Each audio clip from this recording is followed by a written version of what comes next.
दो महाज बड़े गर्म हैं, एक तो अदालती महाज जहाँ पे आप बनफ्स नफीस लड़ाई लड़ रहे हैं, और दूसरा सियासी महाज भी, गो के बतौर एक वकील बड़ा मुश्किल ये काम होता है, और हर तरफ तो जैसे जंग की सी सूरत हाल है। तो आज हम आगाज़ तो करेंगे अदालती महाज से, फिर उसके बाद जो इमरान खान की मुलाकात हुई है बुशरा बीबी से, उस हवाले से भी, और इमरान खान की रिहाई के हवाले से भी हम आपसे जानने की कोशिश करेंगे, और फिर आपके अपने पार्टी के कुछ अरकान जिनको आपकी पार्टी ने निकालने का ऐलान किया है, उनकी तरफ से लगाए गए कुछ इल्ज़ामात हैं जिन पे हम बात करेंगे। पहले तो ये बताएं सलमान राजा साहब, क्या तवक्को है आपको? आईनी बेंच के सामने आप काफ़ी दिनों से दलाइल दे रहे हैं और उनको ये बावर करवाने की कोशिश कर रहे हैं कि पूरी दुनिया में फ़ौजी अदालतों का निज़ाम ख़त्म हो चुका है, हत्ता कि अभी 31 जनवरी को युगांडा की जो सुप्रीम कोर्ट है उसने भी सिविलियन के फ़ौजी अदालतों में जो ट्रायल का मामला था उसको भी निपटा दिया और कहा है कि ऐसा नहीं हो सकता। तो ये क्या किस तरफ मामला जा रहे हैं और आपका क्रक्स क्या है फ़ौजी अदालतों के हवाले से? देखिए, ये बात तो बिल्कुल अब वाज़ेह है कि पूरी दुनिया का इस पे इत्तफ़ाक़ राय है कि सिविलियन का ट्रायल फ़ौजी अदालत में नहीं हो सकता। पाकिस्तान अब दुनिया के एक या दो ममालिक में रह गया है जहाँ ये एक 19वीं सदी की इल्लत है, बल्कि 19वीं सदी में भी अगर आप देखें, जब अंग्रेज़ यहाँ हाकिम था, अंग्रेज़ के दौर में भी सिविलियन का ट्रायल नहीं हुआ फ़ौजी अदालत में। वो कुछ और जुल्म ज़रूर करते थे, लेकिन फ़ौजी अदालत हमेशा से मखसूस रही है उन लोगों के लिए जो फ़ौज के मेंबर हैं, या वो यूनिफॉर्म में हो या जो बेस पे काम करते हैं। अगर वो सिविलियन है, वो सिविलियन जो फ़ौजी जो नज़्म है उसके ताबे हैं। इसके अलावा बाहर से लाकर किसी सिविलियन को खा कुछ भी जुर्म हो, ये नहीं होता, दुनिया में कहीं नहीं होता।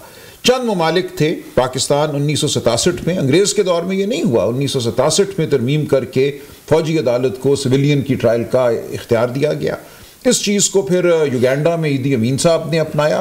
तो इस किस्म की जो ट्रायल है, फ़ौजी की ट्रायल, सिविलियन की ट्रायल फ़ौजी अदालत में, इसका जो बैनुल अक़वामी पस मंज़र है वो इंतहाई मकरूह है।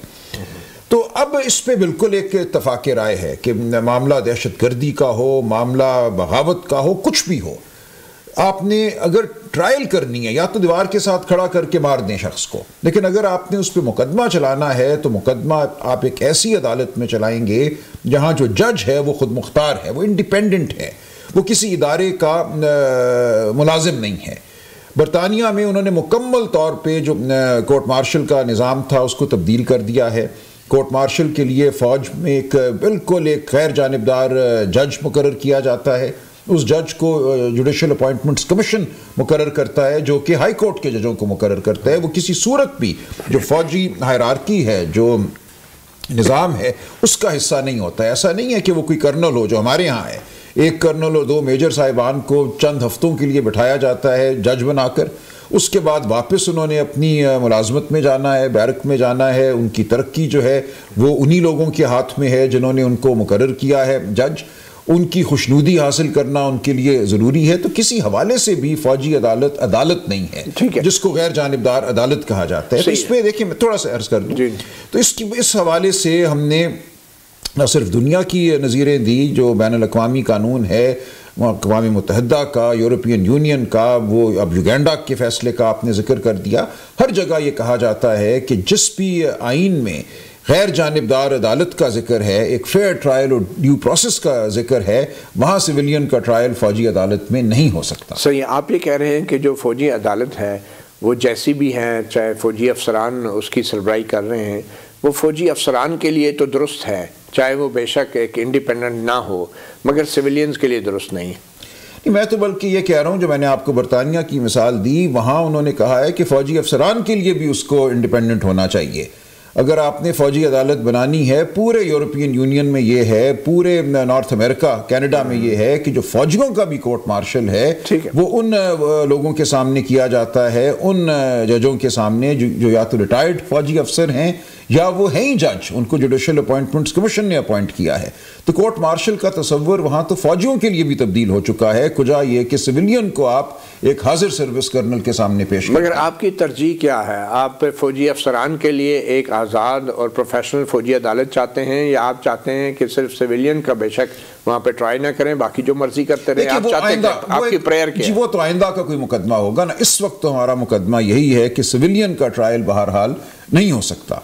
देखिए, हमारे आइन में एक शिक है, आइन का आर्टिकल 8(3), जो ये हक देता है कि कानून के ज़रिए बुनियादी हुकूक से उन लोगों को महरूम कर दिया जाए जो members of the armed forces हैं।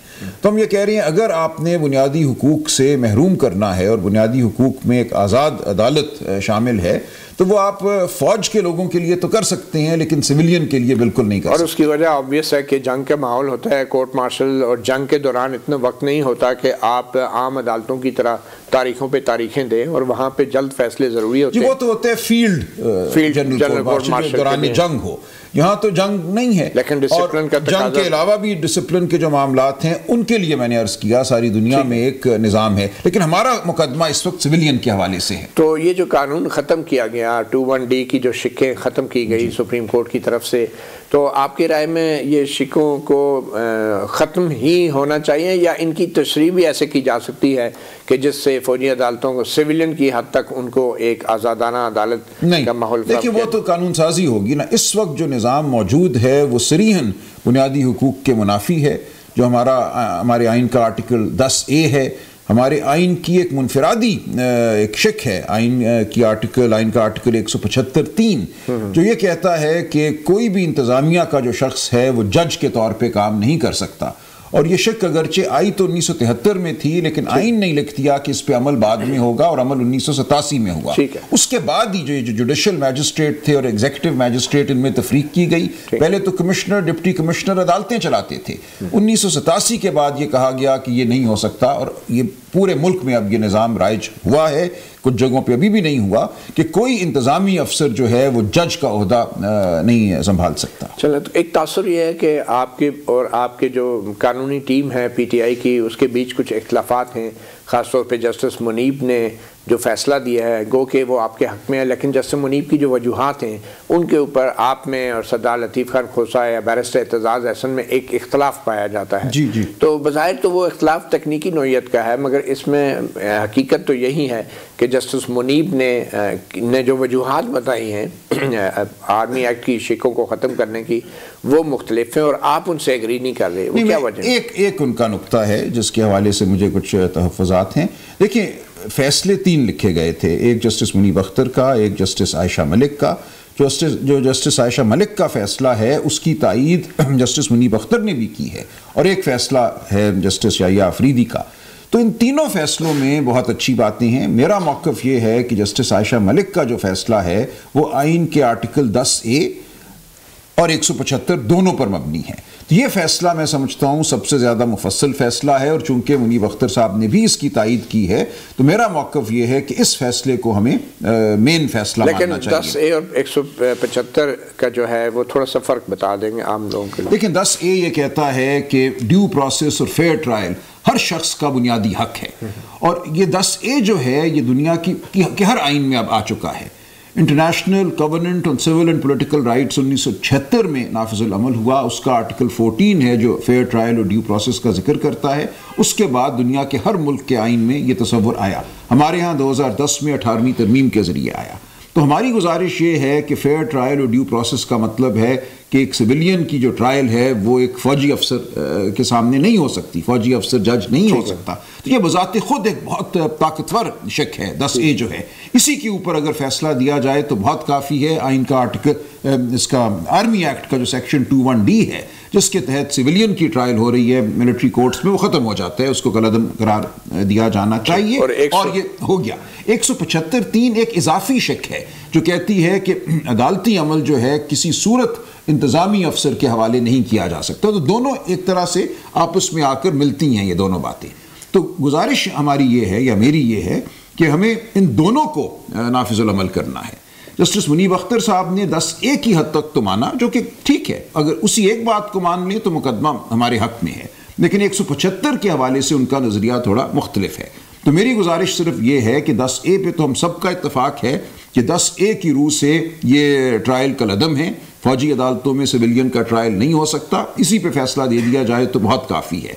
लेकिन मैं ये अर्ज कर रहा हूं कि जो इजाफी ये ग्राउंड जो हमारा 175 वाला है उसको भी नज़रअंदाज ना किया जाए, ये सिर्फ फ़र्क है। बरस एतजाज़ हसन शायद ये कहना चाह रहे हैं कि जैसे मुनीब की जो 175(3) की जो तशरीह है उससे भी उनके केस को तक़वियत मिलती है, उनके दलाइल को तक़वियत मिलती है कि सिविलियन का ट्रायल नहीं हो सकता और वो एक अलग मामला है और वो फौजी। देखिए ये बड़ा तकनीकी सी बात है, इसमें बड़े मामूली सा फ़र्क है हमारा, इसमें कोई ऐसी बात नहीं। हम सब एक ही बात कर रहे हैं कि आइन में एक बुनियादी हक है कि अदालत गैर जानिबदार हो। 10A में उसके तहत फ़ौजी अदालत जो है वो कायम नहीं रह सकती। इस पर एतजाज़ साहब, मैं, उज़ैर भंडारी साहब, हम सब मुत्तफ़िक हैं, इस पर कोई हमारा इख्तलाफ नहीं है। जो इजाफी ग्राउंड है उस पर थोड़ा सा हमारी राय मुख्तलिफ, और ये वो कलाम में और जजों में होता है, ये बिल्कुल आइन की तशरीह के हवाले से थोड़ी सी आरा में तफावत हो सकता है। अच्छा, क्विकली अब ये बता दें कि अदालत का अगर ये फैसला आता है कि आर्मी एक्ट की जो शिकें हैं उनको बहाल कर दिया जाए और जो 9 मई के मुल्ज़मान हैं उनका जो ट्रायल है वो शफाफ नहीं था बज़ाहिर और उनको सिविलियन के हवाले किया जाए, और जो शिकें हैं उनकी तशरीह का मसला था, शिकों का मसला नहीं था। देखिए ऐसा भी मुमकिन है, जस्टिस याहिया आफरीदी का जो फैसला है वो कुछ इसी किस्म का है कि जो ट्रायल के लिए जिन लोगों को भेजा गया 103 लोगों को कोई जवाज़ नहीं बताया गया। देखिए FIR तो 9 मई को सैकड़ों हज़ारों लोगों के हवाले से कटी थी, उसमें से क्यों सिर्फ 103 लोगों को मिलिट्री ट्रायल के लिए भेजा गया जबकि बाकी तमाम लोग जो हैं एंटी टेररिस्ट कोर्ट्स में उनके मुकदमे चल रहे हैं। तो याहिया आफरीदी साहब ने तो यही कहा है कि ये पिक एंड चूज़ की गई है, ये एक तरह से तफरीक ऐसी की गई है जिसका कोई जवाज़ नज़र नहीं आता और इस बुनियाद पर उन्होंने इन ट्रायल्स को कलअदम करार दिया है। तो अगर ये भी होता है तो जो ये 103 ख़ानदान हैं इनको तो ज़ाहिर है रिलीफ मिल जाता है, तो वो भी ठीक है। तो रिलीफ से मुराद क्या है कि उनको रिहा कर दिया जाएगा? रिहा नहीं किया जाएगा। ये जो मिलिट्री कोर्ट में जिस तरह से उनको सज़ाएं दी गई हैं 10 साल, 6 साल, 4 साल, वो बात ख़त्म हो जाएगी। उनका मुकदमा बाकियों की तरह फिर एंटी टेररिस्ट कोर्ट में चलेगा और उनको बेल फ़ौरन मिल जानी चाहिए। वो अपने घर जाएं, वहाँ जाके मुकदमा चलाएं। सरगोदा में आपने देखा कि तकरीबन तमाम लोग बरी हो गए। जब आप शहादत और गवाही का तकाजा करते हैं एक सिविलियन अदालत में तो बात बहुत मुश्किल होती है। आपने सैकड़ों हज़ारों लोगों पे मुकदमा कायम कर दिया। वहाँ शायद जो हरकत हुई 10-20 ने की हो, बाकी लोग साइड पे खड़े हुए थे, उन्होंने कुछ भी ना किया हो। आपने जियो फेंसिंग की, जो भी उस जियो फेंसिंग में आया आपने उसके ऊपर मुकदमा बना दिया। लेकिन अब आपने साबित करना है कि जियो फेंसिंग में आने वालों में से किसने गमला तोड़ा, किसने आग लगाई। वो जब आप साबित करेंगे तो आप देखेंगे कि 30, 40, 50 से ज़्यादा लोगों को आप मुजरिम करार नहीं दे पाएंगे। ठीक है, और उनकी मैक्सिमम सज़ा क्या हो सकती है? देखिए वहाँ मैक्सिमम सज़ा मेरा ख्याल है 2-3 साल होगी, क्योंकि अगर देखें तो ये मुकदमा तो ट्रेसपास का है, एक प्रॉपर्टी में दाखिले का है जहाँ आपको दाखिल नहीं होना चाहिए था। ये मुकदमा तोड़ फोड़ का है, आपने गमला तोड़ दिया। तो इन चीज़ों पे ये कोई कत्ल का तो मुकदमा नहीं है ना। ये मुकदमा अगर आम अदालत में चलता है तो मेरी नज़र में 30-40 लोगों को 2-2.5 साल की सज़ा हो सकती है, इससे ज़्यादा नहीं। अच्छा, ये जो कमीशन का मुतालबा PTI की तरफ से किया जा रहा है 9 मई के हवाले से भी, तो जब अदालतों में एक मामला ज़ेर समाअत है, क्या उस पर कमीशन बन सकता है? फिर बिल्कुल बन सकता है। देखें जो 2013 का इलेक्शन हुआ था उसके हवाले से PTI ने कमीशन का मुतालबा किया था, कमीशन बन भी गया था और वहाँ ये तय पाया था कि जो इनफरादी मुकदमात हैं उनको तो नहीं देखेंगे, लेकिन उमूमी तौर पे ये देखा जाएगा कि क्या कोई मंसूबा साजी थी, कोई मंसूबा बंदी थी इस मामले के हवाले से 2013 के इलेक्शन के हवाले से। तो वो चीज़ तो यहाँ देखी जा सकती है। जो अलिफ बे का जैद बकर का मुकदमा है उसको तो नहीं देखेंगे, लेकिन ऐसे सवालात तो किए जा सकते हैं ना कि लाहौर में लिबर्टी चौक से और कमांडर हाउस तक कैसे ये चंद 100 लोग पहुंच गए। वहाँ तो चिड़िया पर नहीं मार सकती, एक डंडा आप ज़मीन पे मारें, आपके पास शील्ड हो तो लोग तितर बितर हो जाते हैं। ये वो लोग थे जिनके पास कोई गुलेल भी नहीं थी, अनआर्म्ड सिविलियंस थे, बिल्कुल गैर मुसल्मान। अभी तक फौजी अदालत में किसी सर्विंग फौजी के खिलाफ इस हवाले से कोई मुकदमा नहीं है।